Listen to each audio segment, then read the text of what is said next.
Okay बेटा, तो previous video में हमने क्वेश्चन आंसर किए अंगा का। उसके बाद है बेटा च, निम्नलिखित मुहावरों का अर्थ लिखकर अपने वाक्य में प्रयोग कीजिए। अर्थ लिखना है और वाक्यों में प्रयोग। तो पहला है नाको चने चबाना, मतलब बहुत तंग करना। तो इसका मैंने किस प्रकार से बेटा वाक्य में प्रयोग किया है, देखिए।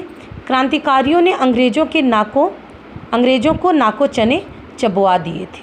ओके, क्रांतिकारियों ने अंग्रेजों को नाको चने चबवा दिए थे, इस प्रकार आप लिखेंगे, ठीक। उसके बाद है बेटा नाक में दम करना, मतलब तंग करना। छोटा बच्चा जिद करके नाक में दम कर देता है। छोटा बच्चा जिद करके नाक में दम कर देता है ना। उसके बाद है बेटा नाक कट जाना। क्या है? नाक कट जाना, यानी इज्जत चली जाना या अपमान होना। लोग छोटी सी बात पर कहते हैं मेरी नाक कट गई, है ना। आपको वाक्य में प्रयोग करना है बस। लोग छोटी सी बात पर कहते हैं कि मेरी नाक कट गई। इस प्रकार बेटा नाक कट जाना वाक्य में प्रयोग कर सकते। उसके बाद है नक्कुशाह बनना, मतलब अपने आप को बड़ा समझना। आजकल लोग अपने आप ही नक्कुशाह बनते हैं।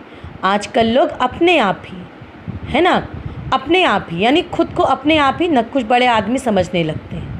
आगे है आंखें दिखाना। आंखें दिखाना मतलब गुस्से में देखना, गुस्से से देखना। जब मैंने खिलौने के लिए जिद किया तो माँ ने मुझे आंखें दिखाई, मतलब गुस्से से माँ ने मुझे देखा, है ना। जब मैंने खिलौने के लिए जिद किया तो माँ ने मुझे आंखें दिखाई, ठीक। इसके बाद है बेटा नाक रगड़ना, मतलब गिड़गिड़ाना।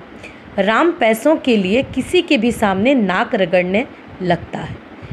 राम पैसों के लिए किसी के भी सामने नाक रगड़ने लगता है। इस प्रकार बेटा आपका मुहावरों के अर्थ और वाक्य में प्रयोग पूरा हुआ। आगे है बेटा देखिए, निम्नलिखित शब्दों के सामने देशी शब्द का विदेशी शब्द लिखिए। चिंता शोक, दलाल बिचौलिया, पत्रम पुष्पम फूल पत्ता, नखशिख सिर से पैर तक, फ़ायदा नफ़ा या भलाई, जन्म जन्म, जुकाम नज़ला, कटलेट अल्पाहार, मक्खी मक्षिका, विभत्स घृणा या घिन। इस प्रकार आप इन शब्दों को आप लिखोगे, ठीक है बेटा। उसके बाद है ज, निम्नलिखित शब्दों की लिपि याद कीजिए। हिंदी की देवनागरी है, पंजाबी की गुरुमुखी है, अंग्रेजी की रोमन है, उर्दू की अरबी है, ठीक। उसके बाद है बेटा निम्नलिखित प्रश्नों का उत्तर मौखिक दीजिए, मतलब ओरली आपको देना है, लेकिन मैंने लिख दिया है। पाठ में दिए गए मुहावरे किस पर आधारित हैं? नाक पर। लिख लीजिएगा आप इसको। किसकी चिंता में आदमी का जीना मुहाल हो गया है?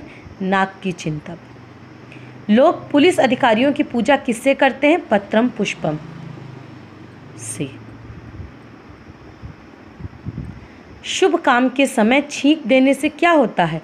अपशगुन, है ना। छींक लाने के लोग किसे सूंघते हैं? नस्वार, है ना। छोटी और सुकोमल नाक की संज्ञा किससे दी गई है?